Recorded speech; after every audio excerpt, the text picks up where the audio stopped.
Antes de nada, muchas gracias a todos y todas por el apoyo recibido en vídeos anteriores. TikTok ha decidido, con su gran saber, que me permite hacer vídeos de hasta 10 minutos, así que voy a poder ampliar el tiempo sin miedo a que me estén apuntando con una pistola a los 3 minutos. Cosa que se agradece, la verdad. Esta semana vamos a hablar de algo que nos afecta a muchas personas. En efecto, vamos a hablar del lolillo de mierda y de la falta de solvencia económica. Pero más en concreto, voy a hablar sobre los Tycoon. Y es por eso que el vídeo se llama Malditos Tycoon. ¿Habéis visto cómo he metido el nombre del vídeo, Mente tiburón martillo, chaval. Llámalos Tycoon, llámalos juegos de gestión de recursos. Al final acabamos en lo mismo. Que por cierto, Tycoon viene del japonés Tycoon, que significa un gran señor sin sangre imperial. No está ni guapo, ¿sabes? O sea, imagínate que en vez de llamarse Zoo Tycoon, se llamase Zoo de un gran señor sin sangre imperial.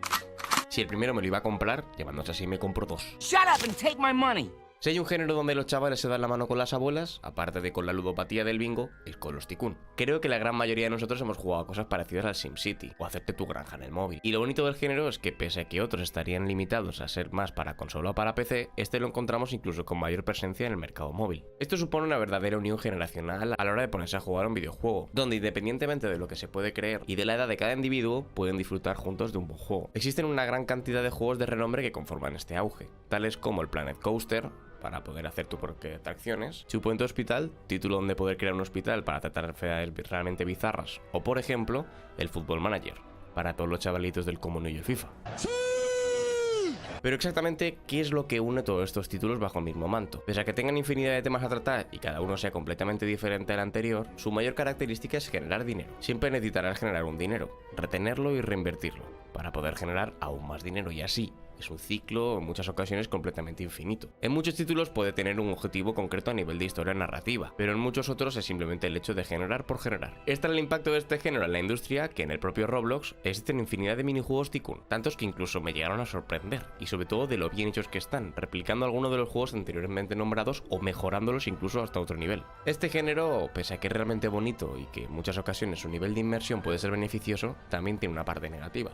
Y es que generan, además de mucho dinero a nivel de gameplay, también una adicción a seguir jugando. Incluso llega un momento en el que entras de forma rutinaria al juego para recoger todos los recursos generados y poder invertir nuevamente para poder volver a entrar dentro de unas horas y así está el ciclo. Aunque la mayoría de las veces entrarás por pura inercia, aunque no tengas nada que hacer en el juego. Esto se le podría aplicar también a juegos como el Clash of Clans, aunque no lo considero concretamente de este género, pero genera el mismo tipo de adicción y de atención constante que a lo que ocurre dentro del juego. Si bien es cierto que genera esta adicción, personalmente puedo decir que me supone una adicción temporal. Muy fuerte, eso sí, pero temporal. Como cuando te tomas un café muy bueno, que estás en el cielo momentáneamente, pero luego se te acaba pasando de golpe cuando se termina. Esto hace que me reviente un jueguito de estos en pocos días, habiéndole metido infinidad de horas, y con el tiempo lo deje en la biblioteca sin descargar hasta el fin de sus días. No sé qué tendrán estos juegos, que cuando empiezo a jugar me zambulla por completo en el mismo, haciendo que pasen horas mientras estoy jugando y que no sea consciente ni lo más mínimo de lo que pasa a mi alrededor. Cuando crees que lo tienes todo mejorado y arreglado, siempre saldrá algo más para que sigas haciendo y así de nuevo el bucle infinito. Existe un gran hándicap, al menos para mí, con el tema de las interfaces, pero que estemos todos de acuerdo con esto. La gran mayoría de los juegos Tycoon tienen unas interfaces que dan ganas de pegarse un tiro en los cojones. O sea, parece que estoy jugando al WoW con todas las habilidades y mierdas en la pantalla, no sé ni dónde está el ratón ya.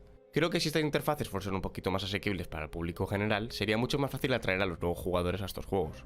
Aunque también os digo que no le hace ninguna falta, ya que la fanbase, donde me incluyo, es increíblemente inmensa. Esto ha sido un poco mi visión o reflexión respecto a los juegos Tycoon. ¿Los juegas? ¿Conoces a alguien que le encanten? Cuéntame. Estoy intentando calibrar el contenido tanto por duración como por formato. Ya lo iréis viendo a lo largo de los vídeos venideros, sobre todo comparados con los de vertical. Recordad que me podéis seguir en todas mis redes sociales y que estoy en directo de lunes a sábado en la plataforma morada. Nos vemos la semana que viene.